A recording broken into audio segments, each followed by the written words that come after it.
लिखी थी।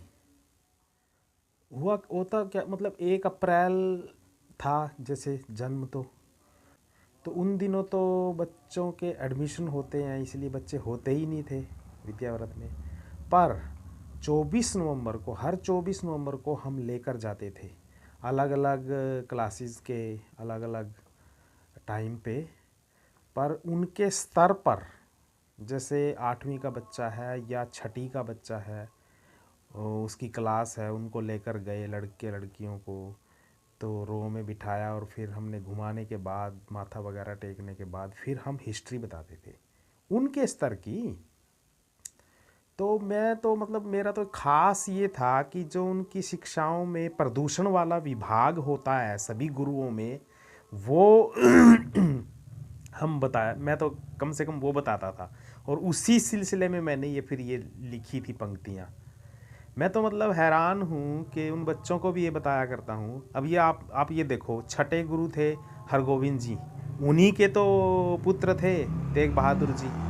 ये बता दिया मान लो हमने उनको कि 15, ये अपना लगाओ आप 1631 45 तक, तो 21 से वो 34 तक का लगाओ आप, कितना 13 14 साल, 13 साल अमृतसर रहे। और इसी बीच फिर उनका नाम फिर त्यागमल से तेग बहादुर हुआ। वो पूरी कहानी कैसे अपने सब पुत्रों में से सबसे वीर उनको माना छठे गुरु ने।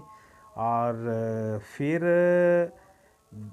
जो उनके पिताजी भी और ये खुद भी जिस बात के ऊपर, जैसे यात्राएं करते थे, जगह जगह सत्संग करते थे, तो अपनी जो गुरु नानक जी की जो शिक्षाएं थी, परंपरा की बातें थी, या इनके जो सनातन के प्रति की जो उन दिनों का सत्ता के खिलाफ, जो सत्ता कर रही है, प्रदूषण फैला रही है, उसके खिलाफ अपने शब्दों में जो, क्योंकि वो एक बहुत बड़े अच्छे कवि भी माने जाते हैं, भजन थे इनके अच्छे, गाता भी थे, गा भी सकते थे, ये गाते भी थे, वीर तो थे ही। और ये खास बात जो कलाओं की है, ये सब इन सब गुरुओं में मिलती हैं। तो मैं बच्चों के स्तर पर ये बताया करता था, और घर आकर फिर वो अंडरलाइन करके और उसके ऊपर कुछ ना कुछ निर्माण किया करता था, रचना। तो मैं जो बात कह रहा हूँ कि लोगों को इकट्ठा करके और स्टलाइज कैसे, पॉल्यूशन के खिलाफ, प्रदूषण के, हर प्रकार के प्रदूषण के खिलाफ जो जो बातें हो सकती थी उन दिनों में वो करनी। तो उसमें तो गार्डनिंग की बात इन्होंने बहुत ज़्यादा की, रास्तों पर जैसे कुएं बनाने की बात की है, तो आम जनता में फलदार और वैसे भी वृक्षारोपण, बड़े बड़े बाग लगाने की बात की है।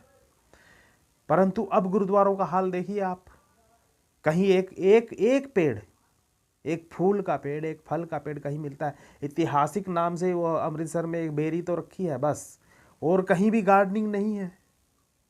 ये आप देखो ना, मतलब जिस परंपरा ने वृक्षों को इतना मान और सम्मान दिया कि हमारा सृष्टि के और समाज के हर प्राणी को जीवन जीने की वो सब प्राकृतिक सुविधाएं मिले, पवन गुरु पानी पिता, पर वो वृक्ष है ही नहीं किसी भी गुरुद्वारे में। आप देखो, कंक्रीट के प्रति इतना मोह इस समुदाय का हो गया प्रगतिशीलता के नाम पर, कि बस अब छेड़ो तो बिदकते हैं। मैं यही कहता हूँ, मतलब वो लॉजिक देते हैं और वो निराधार लॉजिक होते हैं।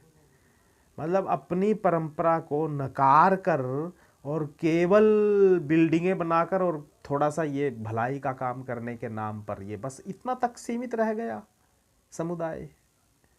मीन्स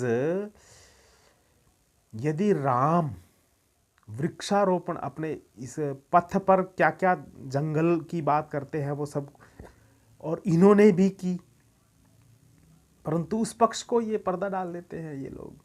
क्या करें, ध्वनि प्रदूषण है, कंक्रीट का सब कुछ चल